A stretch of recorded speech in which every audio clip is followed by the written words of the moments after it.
दीपक जी जबलपुर से। ये करीबन महाराज जी आपके चरणों में दंडवत प्रणाम। महाराज जी मैं पिछले 2 वर्षों से आपका सत्संग एकांतिक वार्तालाप सुन रहा हूँ। आपकी कृपा से भजन करने का भी प्रयास करता हूँ। विगत 2 वर्षों से आपकी कृपा से जीवन सही मार्ग पर चलाने का भी प्रयास कर रहा हूँ। फिर भी मन में एक डर सा बना हुआ है कि जब आप प्रत्यक्ष रूप में विराजमान नहीं होंगे तो हमारे जैसे लाखों युवाओं को कौन संभालेगा, कि हम किनकी वाणी का सहारा लेके इस जीवन की। भगवान की ऐसी लीला है कि इसका नाम है मृत्यु लोक। यहाँ मरना तो पड़ेगा भैया, चाहे हम हो चाहे आप हो, समय आने पर शरीर छूटेगा। तो हमें लगता है कि संतों की वाणी हमारा सहयोग करती है। जो संतों के वाक्य हैं वही हमारे गाइड हैं। अगर हम संतों के वाक्यों को माने तो संत के चले जाने पर वाक्य तो रहेंगे ना, हम उन वाक्यों के अनुसार चलें। शरीर तो नाशवान है, आज है कल नहीं रहेगा, ये पक्का है। हमारा तुम्हारा या किसी का भी जब जहाँ जिसका आया उसको शरीर छोड़ के जाना पड़ेगा। लेकिन उनके वाक्य, उनके आदर्श, उनके सिद्धांत हमारे जीवन में पूरे जीवन साथ रह सकते हैं। तो हमें लगता है, हमें जैसे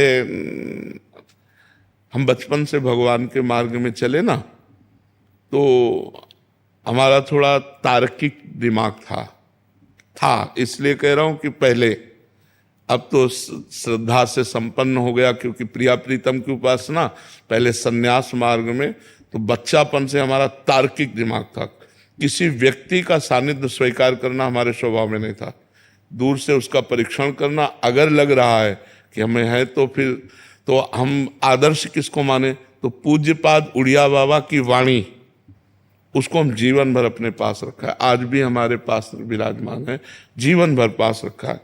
संत को ऐसा चलना चाहिए, ऐसे चलना चाहिए। बाबा ने जो जो उपदेश किए बस उन्हीं का, बाबा के चरणों का आश्रय लेकर के, उन्हीं को गुरु मान करके, उन्हीं के बात मानकर आज भी उन्हीं के वचनों के अनुसार चलने की चेष्टा कर रहे हैं। तो संत वाणी हमें कभी अनुभव में नहीं आया कि उड़िया बाबा नहीं है, क्योंकि उनकी बात बाबा ने ये कहा, बाबा ने ये कहा ऐसा करना चाहिए, ऐसी परिस्थिति में ऐसा करना। पूरा इतना मोटा ग्रंथ है, बाबा के उपदेश ही उसमें है। साधक के लिए, ज्ञानी के लिए, भक्त के लिए, स्त्री के लिए, पुरुष के लिए, बच्चा के लिए, सबके लिए उपदेश है। तो वही जीवन भर आदर्श माना। तो हमें लगता है अगर हम संतों की वाणी को अपना मित्र बना लें तो वियोग का दुख नहीं अनुभव होगा। अगर हम शरीर को अपना मित्र मानेंगे तो ये मरण धर्मा है, इसका नाश होगा। आज नहीं तो कल जरूर नाश होगा। ये नाशवान का नाश होगा, मुझ अविनाशी का कभी नाश नहीं होना। तो अविनाशी की वाणी को मानो तो अविनाशी पद में आ जाओगे। विनाशी शरीर तो इससे प्यार न करो, ये नाशवान शरीर है, इसकी महिमा बिल्कुल कुछ नहीं है। पानी का बुलबुला अभी दिखाई दे रहा है, 1 मिनट में फूट गया। कहो बोलते बोलते रा बोल पाए, धा ना बोल पावे, ऐसा सिस्टम है कि हम राधा उच्चारण करना चाहते, राय बोल पाए, धा तक पहुंच ही नहीं पाए, चले गए। ये बहुत विचित्र खेल है। इसलिए हमें किसी भी शरीरधारी से आसक्ति नहीं करनी चाहिए। व्यवहार भगवत स्वरूप मान के करना चाहिए और आसक्ति अविनाशी से करना चाहिए। ये विनाशी शरीर वियोग को प्राप्त होने पर हमारा हृदय व्यथित हो जाता है, फिर हम सत्य धर्म का निर्णय नहीं कर पाते। व्यथित हृदय वो सही नहीं होता। अशांत से कुता सुखम, जब चित्त शांत हो गया तो ये लगेगा बाबा चले गए, फिर मन माननीय आचरण शुरू हो जाएंगे। और ये कि बाबा तो चले गए लेकिन बाबा ने जो कहा वो हमें करना है, उनकी आज्ञा के खिलाफ नहीं चलना। तो आप देखोगे यही दिमाग में बैठा मिलेगा। जैसे हम उड़िया बाबा का चिन्ह, तो हमें लगता है उड़िया बाबा यहीं बैठे हुए हमारे, ऐसे से ऐसे करो, ऐसे से बाबा ने कहा ऐसा। तो हर समय बाबा का चिंतन, बाबा की वाणी का चिंतन, तो उनका सानिध्य हमें निरंतर अनुभव में आता रहा। महाराज जी, जब कभी मन परेशान होता है तो ना आपके आगे धाम में दर्शन कर लेते तो बिल्कुल सब शांति, मतलब क्या एक वो डर रहता है कहीं।